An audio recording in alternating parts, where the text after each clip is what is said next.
Sveicināti! Esmu ļoti priecīga tikties ar jums atkal jaunajā dzīvības sezonā. Šīs dienas raidījuma sākumā jūs uzzināsiet, kādu atbalstu Rīgas dome sniedz skolēniem un viņa vecākiem jau no mācību gadu sākot. Vasaras brīvdienas pagājuši un jau rīt jaunais mācību gads, lai tas sāktos vienlīdz priecīgi visiem skolēniem un skolas somās ikvienam būtu nepieciešamais, Rīgas domes labklājības departaments jau otro gadu organizē mācībām vai studiju procesam nepieciešamo lietu maiņas punktu. Tirdzniecības centrā Domina sadarbībā ar Latvijas Sarkano Krustu ir uzsākusies akcija Mantinieks, kur ikviena ģimene var nākt, skatīties vai grāmatu maiņu, vai kādas kancelējas preces meklēt. Tad tā ir palīdzība visiem tiem, kam ir nepieciešama vai nu maiņa, vai trūkst līdzekļi arī kādas preces iegādēji. Aicinām uzņēmējus arī nākt un ziedot, arī iedzīvotājus nākt un ziedot, jo bieži vien varbūt ir kaut kas palicis pāri, bērns ir beidzis skolu, kādas lietas varbūt vairāk nav nepieciešamas. Bet kādam citam bērnam atkal tās var noderēt. Tātad nav jābaidās no šī vārdu mājas punktu. Tur arī var nākt cilvēki, kuriem nav ko dot pretī, viņi var nākt pakaļ kaut kam. Principā jā. Tā ideja kopumā ir maiņas punkts, bet var nākt arī un skatīties, izvēlēties. Strādā brīvprātīgie Latvijas Sarkanā Krusta jaunieši, kuri paši ir vai nu skolnieki, vai nu nesen bijuši skolnieki un ļoti labi orientējās šajā procesā, orientējās mācību līdzekļu klāstā un var palīdzēt. Vai ir kādi ierobežojumi, kādas mantas drīkstētu nest un kādas nē? Varbūt nevajadzētu nest ļoti senus mācību līdzekļus, kuri skaidrs, ka noteikti nenoderēs, vai arī, teiksim, netīrus vai saplēstas lietas. Varbūt arī tiem, kas nāks un ņems šos priekšmetus, arī nebūs patīkami. Mājas punkts darbojas jau no 16. augusta. Šajā laika periodā to apmeklējuši vairāk simti skolēnu un viņu vecāku. Mājas punkts būs atvērts līdz pat 5. septembrim. Taču tas nav vienīgais atbalsts, ko Rīgas doma sarūpējas rīdziniekiem.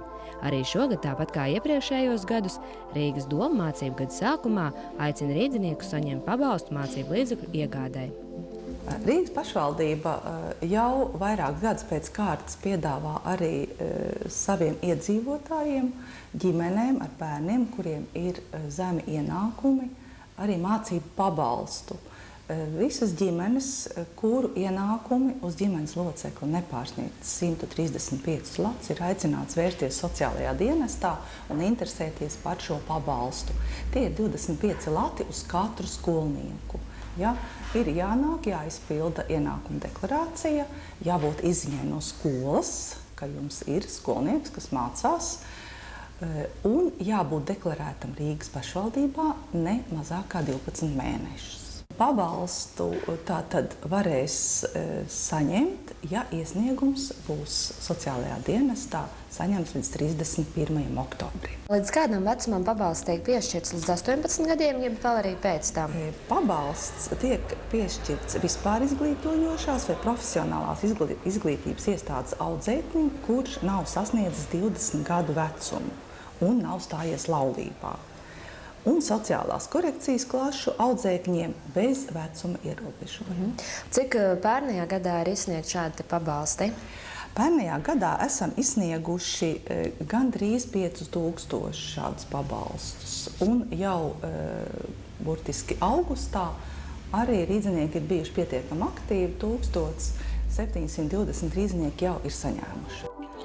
Rīt Rīgas ielās būs tūkstošiem smaidošu skolēnu, kuri dosies pretī jaunajam mācību gadam. Iemesls smaidam ir arī sociālās mājas iedzīvotājiem Aglonas ielā. Ir noslēgušies darbi pie šīs mājas siltināšanas, kas nozīmē vienu – zemāki komunālie maksājumi ziemas mēnešos. 2009. gadā uzsākām šo projektu Labklājības departaments. Izmantojām iespēju piedalīties Būvniecības enerģētikas un mājokļu aģentūras rīkotajā konkursā par sociālo māju siltināšanu. Iesniedzam projektu. Projekts tika atbalstīts un radās iespēja piesaistīt līdzekļus no Eiropas Reģionālā attīstības fonda. Projekta ietvaros renovējām māju, nosiltinājām mājas ārsienas, pamatus, bēniņus, nomainījām visai mājai logus. Uzlabojām tātad mājas energoefektivitāti un arī, protams, vizuālo izskatu. Kā kontrastu varam minēt piemēru, kad līdzīgi kā māja bija šī pati Aglona 353 māja bija līdzīga kā šī 351 korpusa māja, un šobrīd viņa tātad ir iegūsi jaunu veidolu. Es domāju, ka diezgan zīmīgas izmaiņas ir. Vai ir aprēķināts, cik varētu ietaupīt ziemā uz apkuri tieši pateicoties šai te mājas siltināšanai? Vai šī summa būs ļoti ievērojama arī pašiem iedzīvotājiem? Jā, tas noteikti būs ievērojams ietaupījums. Katrā ziņā, ka es varu pateikt, visiem 161 šīs mājas iedzīvotājiem tas būs noteikti ļoti liels ietaupījums, teiksim, šīs energoefektivitātes uzlabošanas rezultātā, un komunālajie maksājumi samazināsies ievērojami. Šī ēka ir klasisks multifunkcionālā centra modelis. Tajā vienkops ir pieejami vairāk sociālie pakalpojumi, starp tiem arī Sarkanā Krusta atbalsta centrs. Tur ir gan mazcenas veikaliņš, ir veselības istaba, kur ik viens var nākt, izmērīt spiedienu, pakonsultēties ar mediķi. Šeit strādā brīvprātīgie, vai studenti, vai pensionāti mediķi. Tāpat šajā vietā tiek arī veikta šī Eiropas Savienības pārtikas paku akcija. Ja? Tātad tiek trūcīgajiem iedzīvotājiem izdalīts arī pārtikas pakas. Vēl šajā mājā ir viens ļoti interesants sociāls objekts. Viņš ir jauns sociāls objekts. Pagājušajā gadā biedrība Labā cerība izveidoja rehabilitācijas centru vīriešiem, bezpajumtniekiem, kuri ir motivēti kaut ko savā dzīvē mainīt. Un tas varbūt ir tāds nākamais solis pēc vienkāršas pirmā līmeņa nakts patversmes. Ja, šeit cilvēki dzīvo, viņi meklē darbu, cieši sadarbojās ar sociālajiem darbiniekiem, kuri strādā šajā centrā, kā arī Nodarbinātības valsts aģentūra. Un ir ļoti labi rezultāti. Cilvēki pēc 2-3 pusgada, varbūt maksimums ir gada, tātad ir spējīgi paši atrast darbu, strādāt, noīrēt dzīvokli un aiziet savā dzīvē. Viens no nosacījumiem mūsu rehabilitācijas centra kā par pakalpojumu ir jāmaksā līdzdalības maksa. No sākuma tā ir pavisam neliela, 30 lati mēnesi. Tas nav tikai par mājokli, tas par visu rehabilitācijas kursu. Pēc tam 3 mēnešus viņam ir jāmaksā 50 lati mēnesi. Nu, tā var dzīvot līdz gadam, bet tur jau paliek pat dārgu, jau 70 un pat 90, bet neviens pat nemaksā mums, tāpēc kā cilvēki sāk saprast, ka par tādu naudu viņi var īrēt kaut ko savējo. Protams, kā mūsu speciālisti, gan sociālais darbinieks, gan rehabilitētājs, psihologs palīdz viņam arī tā noskaņoties un atrast to savu mērķi. Bez jau pieminētajiem pakalpojumiem šajā namā ir ierīkots arī dienas centrs Ķengaraks. Mēs darbojamies jau 8. gadu, tūlīt svinēsim 8 gadu jubileju. Centrs šajās telpās ir 1,5 gadu darbojās, mums bija blakus telpās, mēs bijām mazākās telpās, tagad esam palielinājušies. Un jāsaka ka tik cilvēku, cik nāca sākumā, tad varētu teikt, ka pat ir 3-kāršojies un 4-kāršojies cilvēku skaits, un cilvēki nāk ļoti apmierināti. Cilvēki nāk no ielas arī mums, kas iet garām, vienkārši ierauga un ienāk, un viņi šeit paliek. Tāpat mūsu cilvēki sūta no sociālā dienesta, un ir tādi cilvēki, kas uzzina no draugiem, radiem, paziņām. Mēs dibinājām šito klubiņu, pašas pirmās mūsu klubiņu nosauca Lāpa. Lāpu. Dažas mēs esam no Lāpas klubiņa. Anniņa vēl mums ir. Un cik bieži jūs nākat, cik reiz nedēļā? Lāpas klubiņš nāk mums vienreiz mēnesī, piekdienās. Bet dienas centrs tas nāk 2 reizes. Un psiholoģija un tematiskā tas iznāk 4 reizes mēnesī. Vai jūs varētu iedomāties savu dzīvi, jums nebūtu tāda nodaļa? Nē, tiešām ne. Es patiesībā reizi nedēļā nāku. Tā kaut kā iznāk, vai ne? 4 reizes mēnesī. Ar lielu prieku, bez šaubām, kaut gan es eju arī uz teātriem, koncertiem. No šejienes, no centra mums arī, tā sakot, piespēlē biļetes visādus un ielūgumus. Bet es šajā pašā mājā dzīvoju, kas man tam, ko nenobraukt ar liftu lejā, nenokāpt. Un ļoti draudzīgā. Jaukā kompānijā pavītāju. Un vienmēr kaut ko taču iemācās. Un kaut ko uzzina. Mūsu centrā notiek daudz un dažādas nodarbības. Viena no iecienītākajām ir rokdarba nodarbība, kā jau jūs redzat, šeit notiek patreiz ziepju vārīšana. Vēl mēs ļoti labprāt apgleznojam zīdu, veicam dekupāžu. Tā ir salvešu tehnikā aplīmējam podiņus. Tad mums vēl notiek filcēšana. Vēl mēs šeit apgūstam valodas, angļu valodu, latviešu valodu, krievvalodīgajiem. Datora apmācība mums notiek. Tāpat notiek arī tematiskās nodarbības. Par jebkuru tēmu mēs apspriežam, atgriezenisko saiti gūstam arī no klientiem. Šeit mums notiek arī psiholoģiskās nodarbības. Mums ir centrā savs psihologs, arī ir iespējams individuālās psiholoģiskās konsultācijas, kā arī grupu psiholoģiskais darbs. Mums šeit ļoti aktīvi notiek vingrošana. Un tāpat ir atbalsta grupas bezdarbniekiem. Vēlu skolēniem veiksmīgi uzsākt mācību gadu, labi mācīties, uzkrāt zināšanas un arī skolotājiem, vecākiem atbalstīt savus skolniekus un gūt prieku no mācību procesa. Ielūkosimies Teikas klīnikā, kur pieejami visu veidu operatīvie izmeklējumi un arī labāko speciālistu pakalpojumi.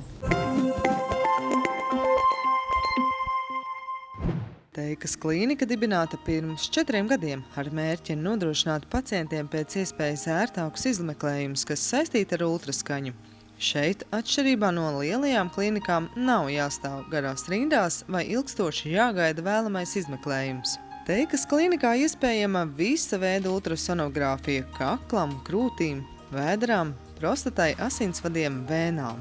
Mēs radījām šo iestādi tāpēc, ka mums likās, ka ir lietas, kuras pacientiem var būt nērti izdarīt universitātes slimnīcās. Lielā slimnīcā pacienti reti, reanimācija, daudz uztrauktu, varbūt steidzīgu ārstu pacientu un tā tālāk.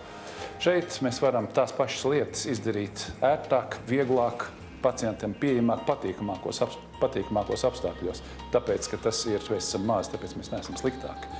Man gribētos teikt, ka mēs esam tādā ziņā labāki. Teiksim, šīs pašas vairogdziedzera biopsijas, kas ir faktiski vienīgais īsti ticamais vairogdziedzera vēža vienīga diagnostikas metode. Mums pēdējos 2 gados klinikā ir taisīts vairāk kā 1000 katru gadu. Tas ir vairāk caurmērā nekā visā pārējā Latvijā kopā. Tā ir lieta, ko var darīt ambulatori, kas varbūt ir pa gabalu liekas šausmīgi dūt pacientam kaklā adatu, bet kas patiesībā ļoti vienkārši 5 minūšu garš pasākums. Nelielajā klīnikā ir visi priekšnosacījumi, lai veiktu kvalitatīvus izmeklējumus. Pirmkārt, augsta līmeņa aparatūra.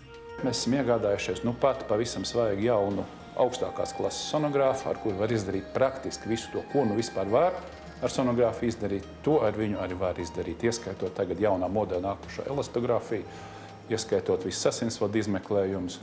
Protams, punkcijas biopsijas. Tas ir, kas ir, tā teikt, mūsu specializācija, mūsu maize. Otrakārt, labus izmeklējuma rezultātus nodrošina pieredzējuši speciālisti ar attiecīgām zināšanām šajā jomā. Mēs esam šeit, strādājam pamatā lielo universitātes klīniku, 2 speciālisti, Stradiņas slimnīcas un Austrumu slimnīcas speciālisti. Un pieredzes mums tātad netrūkst. Lai veiktu ultraskaņas izmeklējumus, jāievēro vien daži priekšnoteikumi.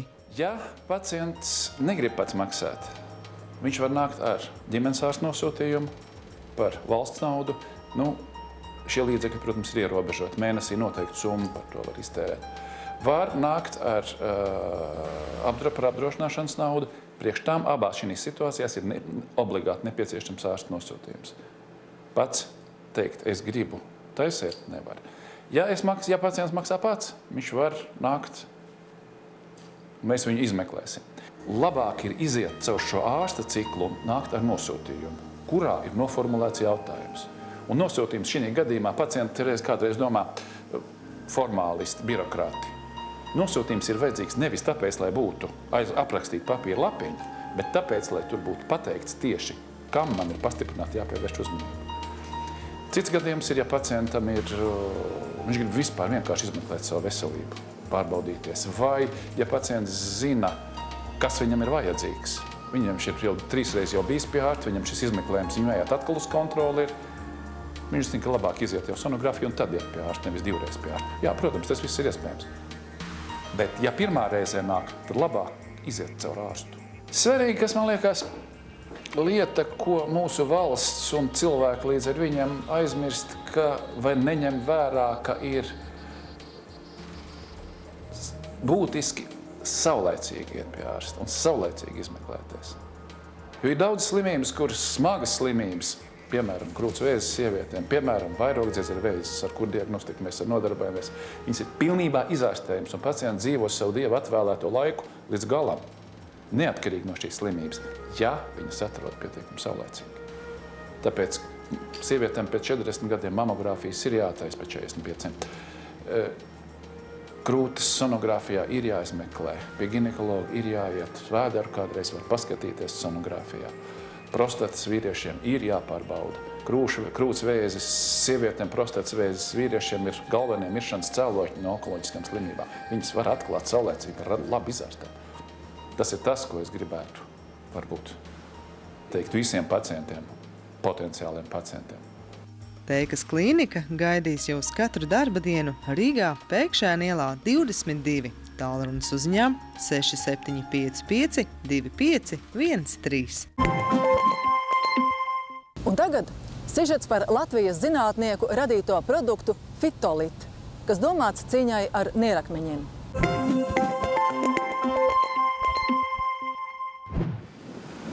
Zinātniskā institūcija, Inovatīvo biomedicīnas tehnoloģiju institūts, ir izstrādājis unikālu produktu, kas ir domāts nierakmeņu slimības profilaksei. Nierakmeņu slimība ir liela veselības aprūpes problēma visā pasaulē, jo apmēram 15 līdz 20% no populācijas sirgst ar šo slimību. Iemesli ļoti dažādi. Tie ir gan iedzimti, gan ēšanas tradīcijas, gan vielmaiņas traucējumi un tā tālāk. Nierakmeņus izārstēt nav iespējams, jo tā ir tāda organisma stāvoklis, kas paliks visu mūžu, bet viņus var aizskavēt šo nierakmeņu veidošanos. Ir, teiksim, gadījumi, kad akmens veidojās vienreiz mūžā, viņš iziet, viņš izšķīst vai viņu izoperē un vairāk neatkārtājos. Bet šī tendence un organisma, kā saka, stāvoklis un tendence paliek visu mūžu. Tieši šī iemesla dēļ Inovatīvo biomedicīnas tehnoloģiju institūts ir radījis unikālu produktu Fitolit, kas paredzēts cilvēkiem, kuri pakļauti nierakmeņu veidošanās riskam. Es gribētu uzsvērt, ka šīs nav zāles, bet kā palīga līdzeklis pamatterapijai, kas domāta nierakmeņa slimībai. Šī produkta sastāvā ir apelsīnu sūs koncentrāts, magnija citrāts, mārdaģa un auzu ekstrakti. Šīs vielas aizkavē nierakmeņu veidošanos, kā arī veicina akmeņu izdalīšanos, ir arī diurētisks un spazmolītisks efekts. Šī produkta lietošana ir ļoti vienkārša. Vienu konteineru izšķīdina glāzē augstu ūdens un lieto vienu reizi 2 dienās. Terapijas kurs ir 2 mēneši, ko var atkārtot pēc 2–3 mēnešiem.